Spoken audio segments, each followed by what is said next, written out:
Еден автор по име Айдон Вилсон Тозер, ако некој пат имате можност да го читате, на македонски има една книга, мислам дека од него преведена, се вика Копнеш по Бог. Ако може да читате, читајте, многу добра книга. Вие што разбирате англиски, има десетици, 10 на 20, може би 30 книги од него на англиски. Читате го, е многу интересен, теолог од минатиот век.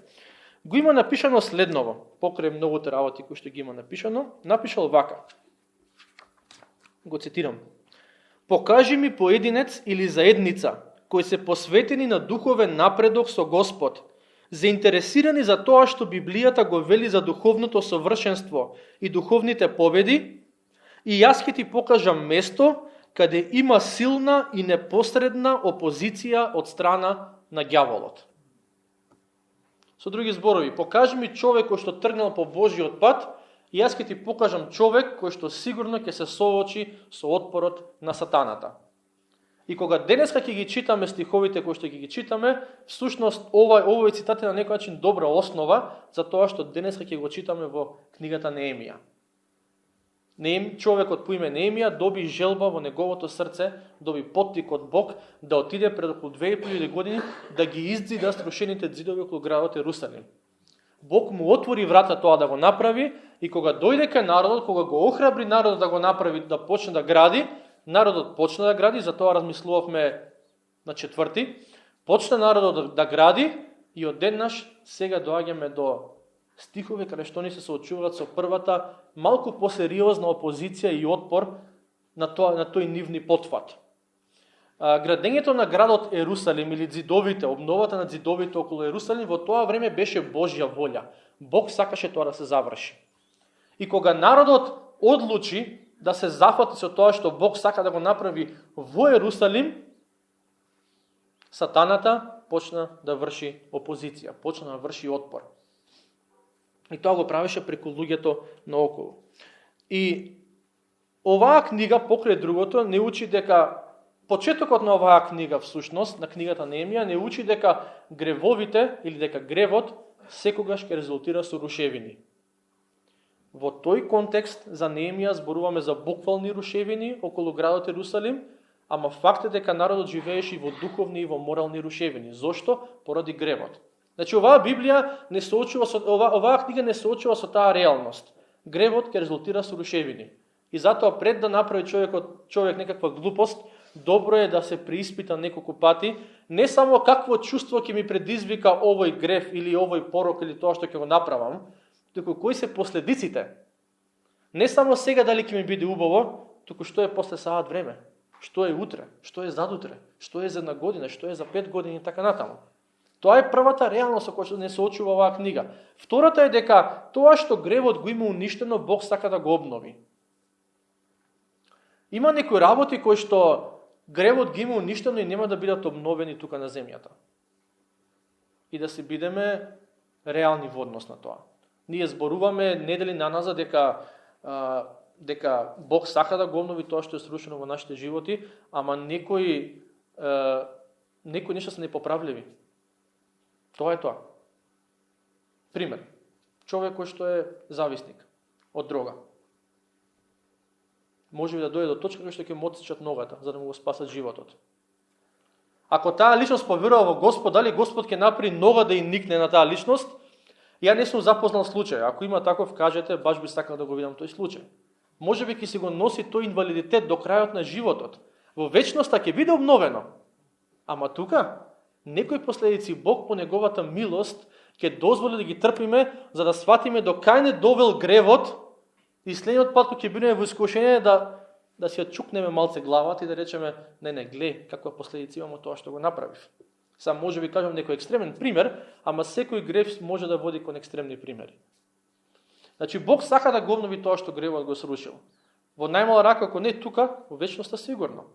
И третата вистина со која што сега се соочуваме, главна вистина од оваа книга е дека кога ќе тргнеш по Божиот пат, сатаната ќе се спротивстави.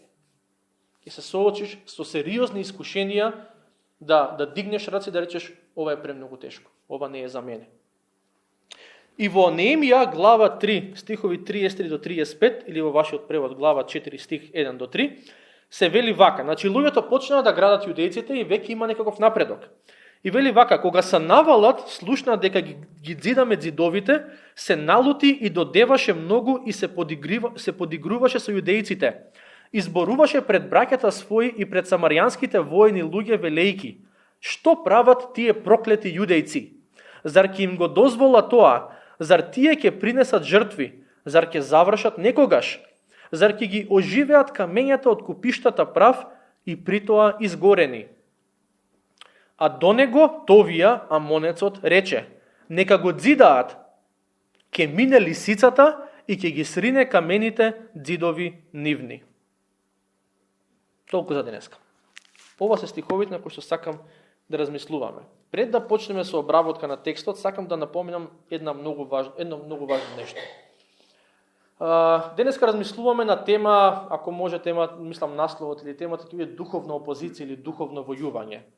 Ама овие стихови кои што сега ги прочитавме, каде што непријателите на јудејците се подигруваат со нив, ќе ги толкуваме првично како буквални и вистински напади кои што се случиле тогаш и тамо пред околу 2500 години во Ерусалим, ама исто така ќе ни бидат слика за нападите со кои што нас денеска сатаната не напаѓа кога ќе тргнеме по Божиот пат, кога ќе почнеме да исполнуваме Божјата волја. Значи да, ова што го читавме на вистина се случило тогаш и тамо. Ама ова што го читаме ни дава еден увид за тоа како сатаната денес нас не напаѓа. И некој пат неговите напади ќе дојдат, како што спомнав, длабоко во нашето срце, преку некој глас кој што ќе го слушаме, ќе се обиде да не разубеди, да не исполнуваме Божјата волја. Некогаш нападите од сатаната ќе дојдат преку коментарите на луѓето. Тоа не значи дека човекот кој што го кажува тоа е сатана, ама апостолот Павле вели дека ние не се бориме против крв и против месо, туку се бориме против духовни сили. И тие духовни сили, Библијата ни учи дека како што Бог може да действува преку човекот, може и сатаната и демоните да действуваат преку човекот. Значи човекот е како еден празен сад. И тој празен сад ќе си одлучи со што ќе биде наполнет. Ќе биде исполнет со Светиот Дух и ќе врши Божјата волја, или ќе биде исполнет со световност, со грев и ќе извршува волјата на сатаната. Во второ послание до Коринтијаните, глава 2 стих 11, апостолот Павле дава интересен коментар за сатаната и вели: неговите намери добро ни се познати. И тоа е една од задачите на христијанинот додека е тука на земјата. Да ти бидат познати, да се запознаеш со намерите и тактиките и стратегиите на сатаната. Бидејќи кога ќе ги знаеш, ќе можеш да ги препознаеш. Ние треба да се стремиме кон тоа. Павле вели: многу добро знам што сака сатаната да направи. Прашањето е, знаеме ли ние денес? Не да одиме до таа мера каде што ние ќе бидеме премногу обседнати со само сатаната и така натаму. Ама од друга страна мора да бидеме свесни дека имаме духовен непријател. Библијата јасно сведочи дека тој постои. Како што постои Бог, постои сатаната. Прашањето е колку ние денес сме свесни за неговите намери, за неговите тактики и стратегии преку кои што сака да не одвои од Божјата волја за нашите животи. И сега овој стих кој што првиот што го прочитавме, започнува со зборовите: кога се навалат, слушна. И сега што ви значи името се навалат? Ништо посебно, освен дека станува збор за човек кој што не сакаше Божиот народ да напредува. Во тоа време израелците живеа во рушевини јудејците 140 години. И луѓето, некои од нив околу нив, сака тоа само така да продолжи. Не сака Божиот народ да напредува. И сега кога почна Божиот народ да ги обновува рушевините, вика кога слушна овој човек, почна да се подигрува. Интересно е дека оваа фраза кога се навалат слушна не се јавува прв пат во оваа книга. Се јавува и во 2 глава 10 стих. Ако отворите 2 глава 10 стих, вика кога го слушна тоа се навалат и продолжува да опишува нешто друго. Значи претходно веќе он слуша дека дошол, вика дека кога слушна се навалат дека дошол некој да се грижи за доброто на Божиот народ, му стана непријатно. Кога само беше идеја обновата, веќе му беше непријатно. Веќе почна да крои планови како да ја спречи. После тоа во 2 2 глава, 19 стих. Вика, кога го слушна тоа Санавалат и продолжува, вика, почна да прашуваат, што ќе правите вие, да не планирате да се побуните против царот. И сега, 3 глава, 33 или кава 4 глава, 1 стих, вика, кога го слушна тоа Санавалат, веќе трети пат се повторува истата фраза. Идејата е, кога само обновата беше идеја, непријателите се спротивставија, пружи отпор. Кога само ќе ти дојде идеја да тргнеш по Божиот пат, желба некоја во твоето срце, ќе ти се спротивстави сатаната. Че, ти ли? Не. Божиот пат не е за тебе. Не можеш ти тој пат. Тој е претежок за тебе. Але тој момент го надмина јудејците. После кога народот одлучи дека да, ќе направиме обнова, ќе направиме промена, тогаш слушна непријателот и пак се појави. Што ќе правите вие? Кога ќе одлучиш, некој пат имаш само идеја да му служиш на Бог, да тргнеш по неговиот пат и можеби непријателот ќе те попишмани уште во таа фаза.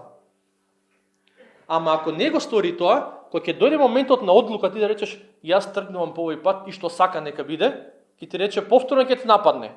Абе не е ова за тебе.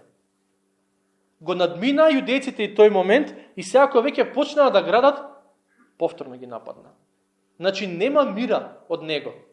Додека сме тука на земјата, ние ќе си имаме отпор и опозиција од непријателот. Не го кажувам ова за некое плашење или што и да е. Јован вели тој што е во вас е поголемо од тој што е во светот. Со други зборови, победата е веќе на наша страна. Прашањето е дали ќе живееме во неа. Дали ќе живееме во таа победа која што Христос ни ја даде, или ќе му дозволиме на некој, условно кажам, на Санавалат, односно на непријателот, да не спречи во исполнувањето на Божите планови за нашиот живот. И тука, кога овој Санавалат го слушна тоа, почна да коментира. И почна да се зафркава со јудејците. И пред други луѓе, предпоставам, бил некој шегобиец можеби, пред други луѓе вика, што прават овие проклети јудејци? Така вели преводот. Можеби подобар превод на еврејската придавка не е проклети, туку слаби или бездушни јудејци. Еден англиски превод оди од таму кај што ги нарекува мизерни. Што прават оваа мизерија? Што мислат овие? Вие сте мизерија, вие не можете никој пат да се дигнете од тие рушевини во кои што се наоѓате. Што сакаше Санавалат да постигне со ова прашање? Сакаше да ги натера, да им наметна јудејците еден идентитет. Дека они се слаби, дека они се бездушни, дека они се мизерни, дека се за никаде и дека ќе си останат такви. Вистина е дека допред некој време на вистина беа за никаде. Кога Неемија се распраша за состојбата во Ерусалим, неговиот брат Ананија му рече, народот е во голема неволја. Со други збори, народот е за никаде, живее во рушевини. Така? Тоа е така. Арно, ама, Бог им даде, вели, тогаш, во 2 глава 19 стих, 18 вика, тогаш им се зацврстија рацете за општо добро. Со други зборови, овој народ навистина беше слаб. Навистина беше во одредена смисла можеби и мизерен. Ама кога Неемија дојде кај нив, кога им објасни што Бог направил, како Бог отворил врата за ѕидовите да се обноват, Бог им даде сила. Не беа веќе тие слабите бездушни од вчера, од завчера, од пред година дена. Сега беа луѓе во кои што Бог го започна неговото дело. Ама и покрај тоа, Санавалат вика, не, вие уште сте слаби. Вие, на некој начин, вашето минато е ваша сегашност и ќе биде ваша иднина. И вие никој пат нема се промените. Какви што сте си биле, такви сте сега и такви ќе си останете. Првично го напаѓа нивниот идентитет. Зошто? Бидејќи знае дека ако таа идеја, дека они се слаби, бездушни, мизерни, дека се проклети, ако сакате тој збор да го искористиме, знаеше дека ако таа идеја впушти корења во нивните срца, дека народот ќе се откаже од работата. И понатаму ќе читаме во некои од другите проповеди, за малце ќе се откажеа. Дојдоа кај Неемија му рекоа, нема, ослабна силата на народот. Тоа е тоа. Зошто? Бидејќи таа идеја која што ја слушна, по некој време малце пушти корења во нивните срца.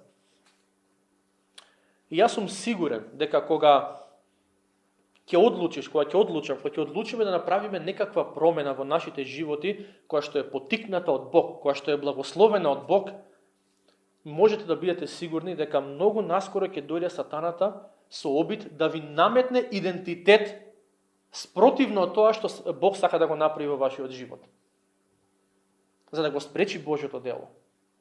Ако е ослободување од некој порок, ќе биде, не, ти секој пат ќе бидеш врзан за тој порок. Ако е Бог ти го простил гревот од минатото, сатаната повторно ќе те враќа цело време на тие гревови и ќе се обидува да те дефинира врз основа на твоите гревови, во овој случај врз основа на нивните слабости од минатото. Вие сте слаби, вие сте бездушни и такви ќе се останете. Да, може би има некој напредок сега, ама вие сте тоа што сте биле. И никој пат тоа нема да се промени. И тоа е сериозен напад и добро е да бидеме свесни за него, бидејќи секој еден од нас ќе се соочи со тој напад, со нашите гревови и слабости од минатото. Бог не ги крие нашите гревови и слабости. Бог не пресведочува за нив и ги простува. Она што сатаната го прави е цело време те подсетува на нив, бидејќи сака да те врзе за тоа. Сака да го врзе твојот идентитет за тоа. Тоа кој си бил, кој си била, што си направила, што си направила, колку си бил или си била слаба. И се што правиме ние во животот, произлегува од начинот на кој што ние се гледаме себе си. И затоа е важен идентитетот. Кај нас во Македонија заради политиката многу често се користи зборот идентитет, особено од промената на името, се зборува многу за го изгубивме или го зацврстивме што направивме со идентитетот. Ама сега ќе зборуваме за идентитет од перспектива на Светото писмо. Оној идентитет кој што ќе се односи со тебе во вечноста. Се што правиме во животот произлегува тоа како ние се гледаме себе си. Што ние длабоко во себе веруваме за себе. Не тоа што го исповедаме. Јас може да кажам, јас сум победник преку Христос кој што ми дава сила пред вас за да ми направам лице и да отидам дома и да живеам како најголем губитник. И повторно да се вратам на гревовите од минатото и на слабостите од минатото. Значи не тоа што го исповедаш, не тоа што другите го зборуваат за тебе, дури би рекол не тоа што и Бог го вели за тебе, бидејќи Бог може да ти каже ти си сакан и сакана, ама ако ти не го прифатиш тоа со вера, нема да живееш како некој што е сакан или сакана. Значи се што правиме во животот произлегува тоа што ние длабоко во себе прифаќаме како идентитет. Тоа што сатаната сака да ни го наметне или тоа што Бог сака да ни го даде како идентитет. Идентитетот кој што сатаната ќе се обиде да ти го наметне, секој пат ќе биде врзан за твоите слабости, за твоите гревови од минатото, за тоа кој ти си бил и ти си била, зошто? За да те угнети. Она што Бог го прави и ти вика, ти си сакан, ти си сакана. И што и да си направил во минатото, што и да си направила во минатото, може да биде простено, може да биде тргнато на страна и можам да ти дадам нов почеток. 140 години овие луѓе не го изградија зидот. 140 години. И дојде са навалат и ги дефинираше врз основа на тоа дека вие сте слаби, вие не можете ова да го направите. Ама преку Неемија Бог им кажа дека да, вратата е отворена, дека има можност, има начин како да се обнови зидот. И затоа е многу важно да размислуваме на тема идентитет. Кој идентитет го имам јас прифатено? Оној што Бог ми го дава во писмото, ама не прифатено само како исповед, длабоко во себе. Оној кој што Бог ми го има дадено, оној кој што може би светот се обидува да ми го наметне, ама се што правиш во животот ќе произлегува тоа. Од начинот на кој што ти се гледаш себе си. Човек за себе може да мисли дека е безнадежен случај, или човек за себе може да мисли дека колку и да има некое подобрување во животот, сепак е врзан со гревовите од минатото, или пак да рече јас сум повеќе од победник од Христос кој што ме возлюби. Да рече оној кој што е во Христос е ново создание. Да, имам гревови во минатото, да, имам донесено погрешни одлуки, ама оној кој што е во Христос е ново создание. Тоа е простено, тоа е тргнато на страна и Бог ми дава нов почеток. Тоа беше првиот напад на Санавалат, идентитетот.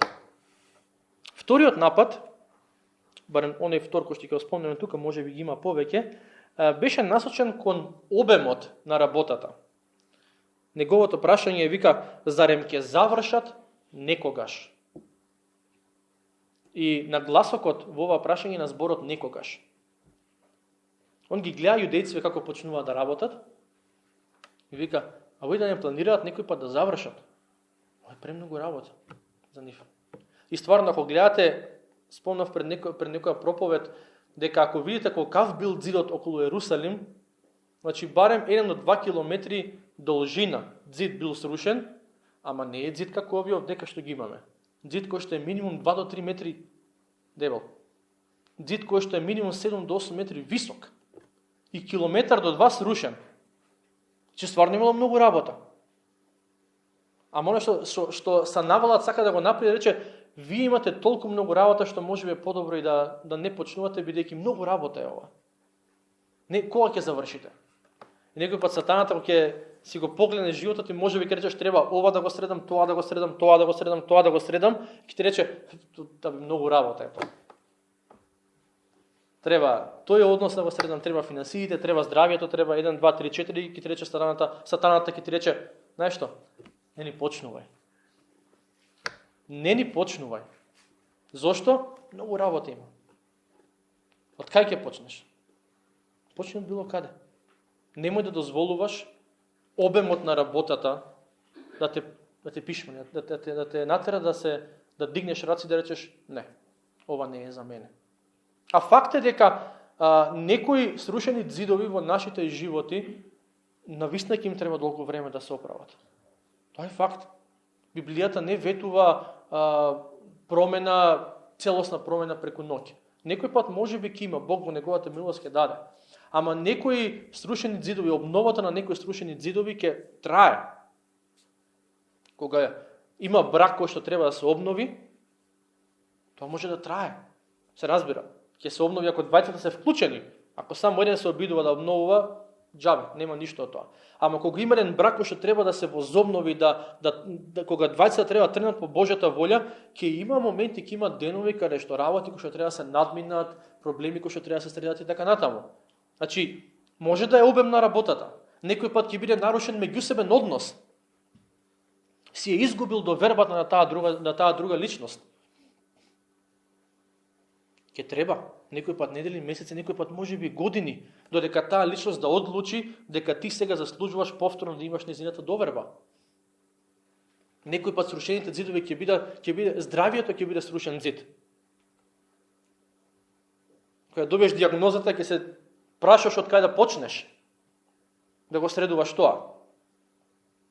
Ама немој тоа да те обесхрабри, речеш многу, не знам од кај да почнам веќе. Ќе треба време за некои работи. Поентата е што кога ќе треба време за некои работи, сатаната ќе дојде и ќе го искористи тој факт и да рече не ни почнувај. Ова е премногу за тебе. Ти не си ти способен да завршиш оваа работа. И да, факт е, многу работи не сме сами по себе способни да ги завршиме. Ама кога Бог го дава неговиот благослов, ѕидот се заврши, не ме држите за збор, треба да проверам моја информација, за околу месец и пол се заврши ѕидот. Зошто? Бидејќи Божиот благослов беше врз тоа. Непријателот сакаше да мисла дека може би ќе трае со години, за месец и пол се заврши. Бидејќи Божиот благослов беше на тоа. Апостолот Павле вели во Филипјаните глава 1 стих 6, вика Бог кој го започна доброто дело, ќе го заврши се до денот на Христос, се до доаѓањето на Христос. Знаете што значи тоа? Дека обновата во нашите животи нема да заврши вечер во 6 саат или крај на лето или крај на 2026. Ќе заврши моментот кога ќе се сретнеме со Христос.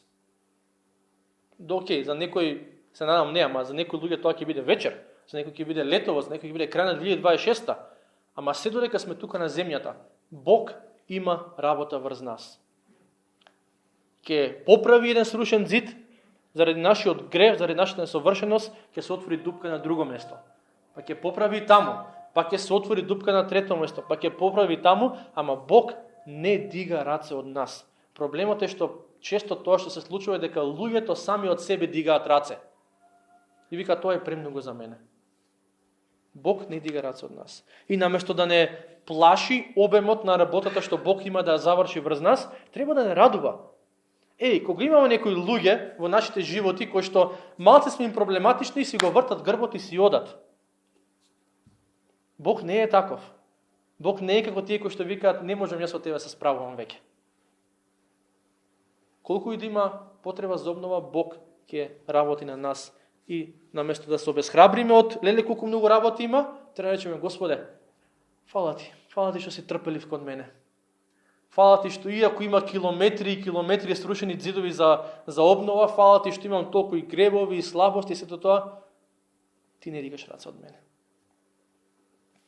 И третиот напад од овие прашања беше насочен кон потенцијалот на целата таа ситуација. И е поврзан со прашањето на Санавалот кој гласи вака: зар ќе ги оживеат камењата од купиштата прав и притоа изгорени? Со други зборови, ако може да дадем еден слободен превод на ова прашање, е следново: зарем од овој хаос ќе направат нешто добро? Гледа каква е никаква ситуацијата. Долг ѕид, несреден, срушен, прав, камења, купишта и сето тоа. Што мислат овие да направат со ова? Нешто добро ќе произлезе од ова. Кога Филип му каже на Натаниел, дојди да видиш го најдовме Месијата од Назарет, и Натаниел вика, зар нешто добро може да дојде од Назарет? Филип му рече, дојди и види. И Натаниел отиде, виде и се увери дека да, нешто добро, тоа беше саркастичен коментар, може би и шала во тоа време. Ама да, нешто добро дојде од Назарет, тоа е спасителот на светот. Во оваа ситуација, зар нешто добро може да произлезе од оваа ситуација? И не само оваа книга, туку и целото светописмо сведочи дека да, Бог од правот, од купиштата прав може да подигне нешто добро. Во крајна смисла, како ги создаде луѓето? До ден денешен науката го истражува човекот, човековото тело, колку е комплексно, колку е убаво и направено, дизајнирано. Бог од што го создаде? Од прав. Во времето на Неемија, условно кажано, од прав, од тие купишта камења кои што беа урнатени, Бог направи, му даде памет на народот како да изгради голем ѕид. Кога нешто ти е урнато во живот, кога нешто е во прав, кога нешто е срушено, немој да паѓаш на лагата дека Бог не може ништо добро да направи од ова. Бог може да направи нешто добро од урнатините.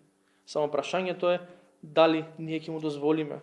Бидејќи Бог е Бог на пресврти. И покрај другото, оваа книга е книга на пресврт. Почнува со рушевини, ѕидовите беа во рушевини, и после некој време гледаме дека Бог даде начин како тоа да се обнови. Ја верувам дека тоа е сведоштвото на секој верник. Кога Бог ме најде, бе во рушевини. Ама после некој време, Бог почна дело и тие рушевини почна да се обновуваат. Но во сето тоа, да не заборавиме дека и ние си имаме свој удел. Значи, Бог не се симна од небото да дига камења и да гради ѕидови. Бог им даде на јудејците, им даде отворена врата и материјали се што е потребно и дозвола за да градат. Ама јудејците беа тие што градеа. Не можеме на духовната обнова и промена и обновата на тоа што е срушено во нашите животи да гледаме само како на пасивен процес. Јас само ќе се молам и Бог ќе даде сето тоа да се изгради. Има некои работи, има некои ситуации каде што Бог навистина не можеме ништо да направиме и само ќе се молиш и ќе чекаш. Ама многу често има нешто што ти треба да го направиш. Некој пат е, ако имаш некој нарушен однос, ако си кажал или кажала нешто што не треба, ќе отидеш ќе кажеш прости. Што се каже Бог во твое име да се извини? Ако имам некој порок со кој што се соочувам и викам Господе дај ми слобода од тој порок, го тргам на страна. Не го чувам во джеп. За секој случај. Не, го тргам на страна, тој е мојот удел. Ако имам некој човек кој што ми е искушение, некој пријател, познаник кој што знам дека кога да свирам со таа личност, забегувам од Божиот пат. Извини, ама телефонот ти е на блок од денеска. Толку. И без извинување. Тоа е мојот удел. Кога ќе се видиме на улица, ќе се правам дека не те познам. Може да ти го цитирам Јован 3:16 и ќе речам Господ со тебе, толку е. Обновата подразбира и наш удел. Бог ќе ни покаже. Ако побараме, Бог ќе ни покаже што е тоа што се бара од нас. До него, вика, беше Товија, амонецот, и рече нека го дзидаат, ќе мине лисицата и ќе ги срине камените дзидови нивни. Барем за момент се чини дека Товија беше по-оптимистичен. Тој викаше што прават овие проклети јудејци, а Товија вика нека дзидаат, бе, остави ги. Дури претпоставам дека тоа било со подбуцнување. Седат двајца мажи, се ирџи, вика што прават овие? И други вика постај ги нека дзидаат. Ама тоа што го прават нема да обстои. Вика лисица да помине низ тој ѕид. Замислете лисица да помине ѕид кој што е минимум 2-3 метри дебел и висок 7 до 8 метри и лисица да помине по него и да се сруши. Значи тоа е многу лош ѕид, многу лошо направен ѕид. Идејата за овие ѕидини кои што беа околу градовите во тоа време беше не лисица, луѓе да може да одат по нив и да обстојат. А овој вика, остај ги. Тоа што го прават, тоа што го почнале. Да, може би има некаков успех во тоа. Еве им иде добро да речем до некаде. Прашање на време е кога тоа што го почнале да го поправаат ќе се врати пак назад во рушевини. Прашање на време е кога таа нивна обнова повторно ќе заврши со урнатини. И јас сум сигурен, 100% сум сигурен, дека секој еден од вас кој што во било која област од животот рекол, или општо во животот рекол, ќе тргнам јас по Божиот пат. Ми треба обнова, ми треба промена, сакам да го сменам ова, сакам да се откачам од тоа, сакам да почнам да го правам ова. Зошто? Бидејќи тие работи се по Божјата волја, кога ќе почнеш да размислуваш, да тргнеш по Божиот пат, ќе дојде сатаната и ќе ти рече, труди се колку сакаш. Читај Библија, оди во црква, моли се, слушај проповеди, слави го Господа, читај книги, труди се колку сакаш ти. Прашање на време е кога се ќе заврши во рушевини. Тоа е поентата на овој коментар. Џабе се трудат. Се ќе си биде исто како претходно. И тоа ќе ти го каже тебе сатаната. Труди се колку сакаш. Ден, 2, 3, пак ќе се вратиш на старо. Може би месец дена, пак ќе се вратиш на старо. И во секојдневието ова се пројавува со некои конкретни примери. Ајде да речеме човек кој што е разочаран од некој пријател. Имаш можеби некој пријател, ти забил нож во грб и што се вели уште крвариш. И моментот кога ќе имаш прилика да запознаеш некој нов пријател или пријателка и гледаш дека навистина Бог го благословува тоа, сатаната ќе дојде и ќе рече да, 2 месеци нема да издржи месец дена, можеби 2 година, како и да е. Кога и да е, ова ќе се врати пак на старо. Кога и да е, ова ќе се врати на старо. Да, некои работи се враќаат на старо, да бидеме реални. Зошто? Поради нашите слабости. Ама кога го следиме Бог, кога навистина му веруваме на Бог, јас верувам дека таа обнова е возможна. Дека нема се да се врати на старо. Или некој ќе рече, знаеш што, време да го оставам мој порок во мојот живот. И сатаната ќе ти рече, добро бе, пробај, но за 2-3 дена, за недела дена, нема кај да бегаш. Се ќе се врати пак на рушевини. Се. Почнуваш да одиш во црква, си ја сваќаш верата сериозно. Ќе рече сатаната, добро, окей, ама знаеш како помина последниот пат? Месец дена редовно во црква, после тоа те немаше пола година. Се ќе се врати повторно во рушевини. Луѓе кои што, повторно ќе кажам, верувам дека за обнова на брак е потребно двајца се трудат.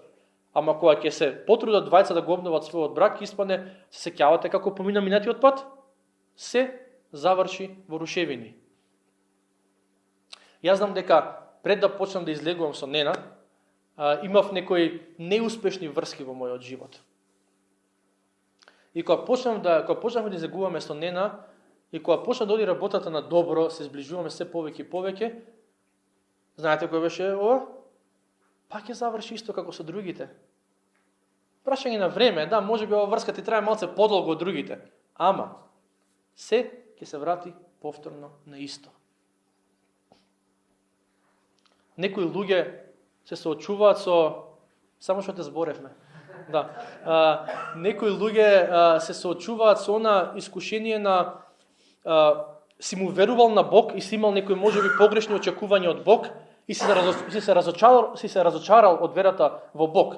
Мислиш, Бог не се пројави како што очекував да се пројави. Ја очекував дека Бог ќе го направи ова, тој го направи ова, и јас сум разочаран. И кога ќе имаш прилика повторно да му веруваш на Бог, сатаната ќе ти рече и Бог ќе те разочара. Ај другите што те разочара, и Бог ќе те разочара. Идејата е прави ти колку сакаш промени во твојот живот. Нема да траат. Се ќе се врати повторно на исто. Во 2018 година излезе еден филм, се вика холивудски филм, и не сметам дека проповедалната е местот кај што треба да се препорачуваат холивудски филмови, ама само ќе спомнам една сцена од тој филм, се викаше A Star is Born. Може би го имате гледано, со Бредли Купер и Лејди Гага беа во главните улоги. Пак ако не сте го гледали, не викам да го гледате. Само ќе спомнам една сцена која што верувам дека многу добро го доловува тоа што може да се случи ако поверуваме во лагата на сатаната дека се ќе се врати во рушевини. Има еден дечко, Бредли Купер, кој што игра, Джек, мислам дека се викаше, он е некоја рок звезда, се запознава со оваа девојката, Ели, мислам дека се викаше, она е, не знам што работеше, дури мислам дека стриптизерка работеше, ако не се лажам, и се заљубуваат, она многу добро пее, он и дава шанса на неговите турнеи да пее со него, и одеднаш, она станува многу позната, бидејќи има добар глас. И додека она станува се повеќе позната, паралелно, Джек, овој што е рок звездата пејачот, се повеќе и повеќе се одава на алкохол и се повеќе неговиот живот оди надоле.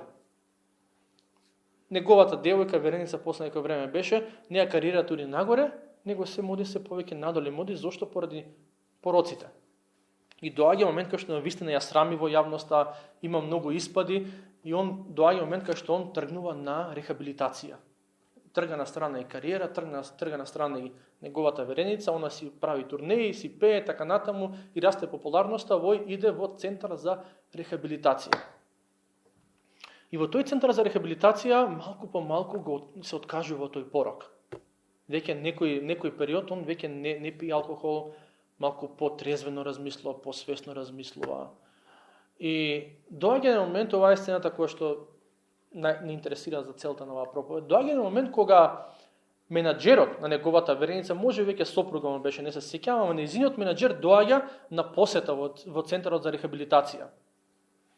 Доаѓа го прашува како се изгледа пријателски настроен и му кажува и одеднаш менаџерот му вика вака, парафразирам, не цитирам, парафразирам. Да не се лажеме. Да не се лажеме.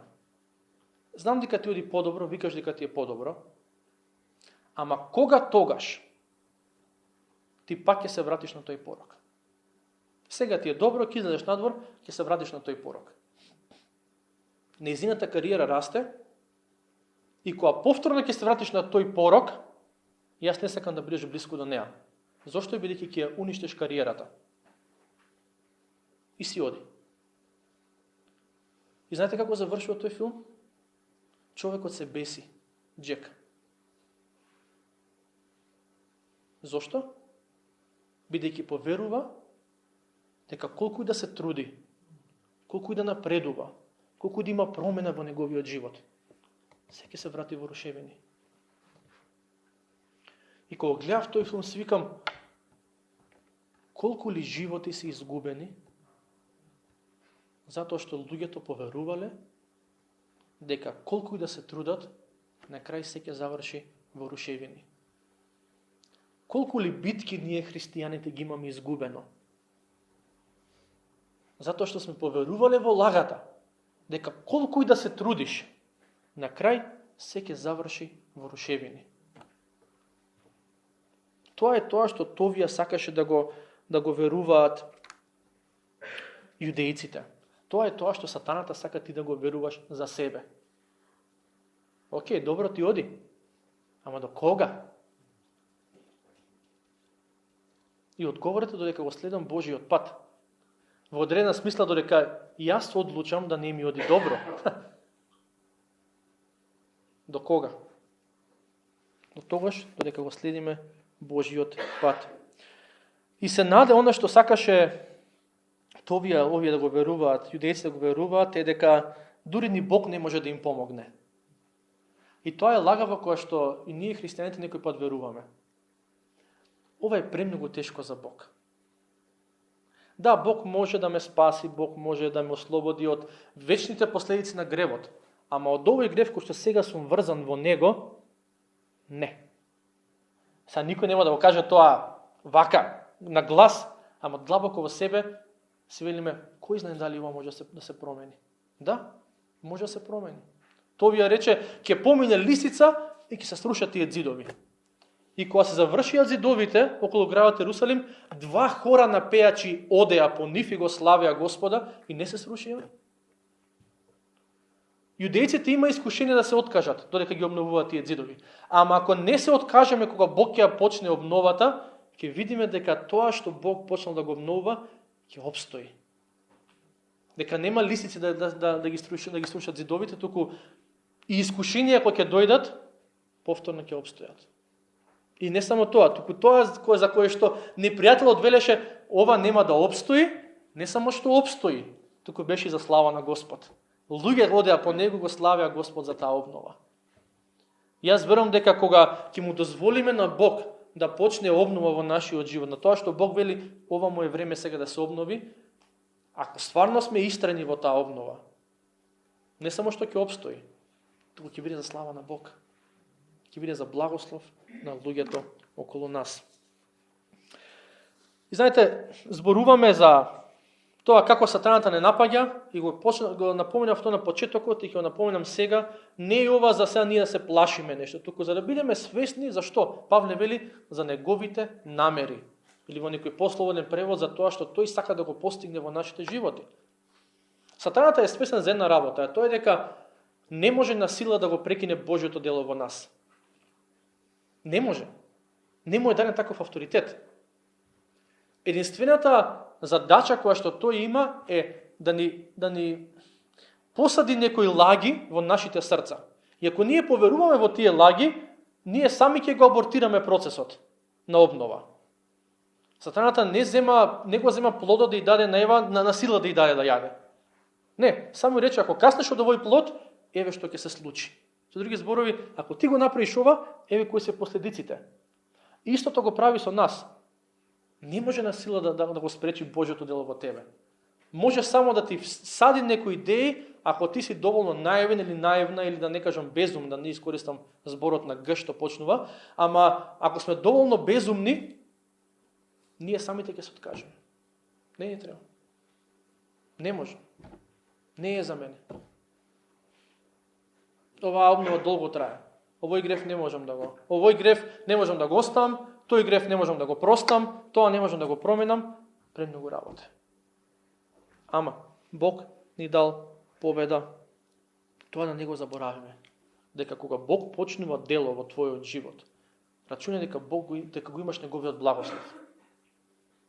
И не само тоа, туку во книгата на пророк Исаија,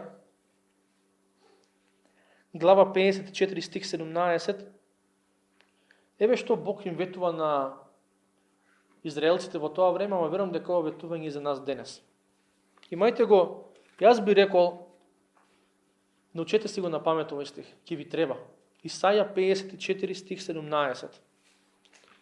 Бог им вели на јудејците вака: ниедно оружје направено против тебе нема да има успех. И секој јазик кој би се подигнал против тебе на суд. Со други зборови, секој јазик кој што ќе те осуди на безнадежен случај, секој јазик кој што ќе ти каже не можеш ти да го направиш ова, дека промената не е возможна, Бог вели ти ќе го обвиниш. Со други зборови, јас ти давам победа врз тие напади. Вика, тоа е наследството на слугите Господови, нивна победа од мене, вели Господ. Ниеден јазик, ниедно оружје направено против тебе, нема да има успех. И секој јазик кој би се подигнал против тебе на суд, ти ќе го обвиниш. Тоа е наследството на слугите Господови, нивна победа од мене, вели Господ. Следниот пат кога се соочи со искушенијата на сатаната, има го овој стих на памет. Може би нема да знаеш од збор до збор да го цитираш, ама барем да знаеш да го парафразираш, да знаеш дека секој напад кој што се крева против мене, Бог ќе ми даде победа. Бог ветил победа. На крстот на Голгота е обезбедена таа победа. Голема трагедија е кога христијаните живеат како губитници против гревот и против искушенијата, кога Бог веќе дал победа. Наше е само да веруваме и да се повикуваме на таа победа и да не му дозволуваме на сатаната да не идентификува како што он сака, како што него му одговара. Денеска се зборува многу и за идентитет. Не само за нашиот идентитет како народ, туку луѓето зборуваат за како се чувствуваат, дали се чувствуваат како машко, како женско, како не знам што. И тие се идентитети кои што денес се чувствуваш вака, ту утре може да се чувствуваш така. Ама ако ќе го засноваме нашиот идентитет на ова што трае, на ова што е константно, на ова што не се менува, тогаш веќе можеме, верувам дека ќе можеме да чекориме во победа.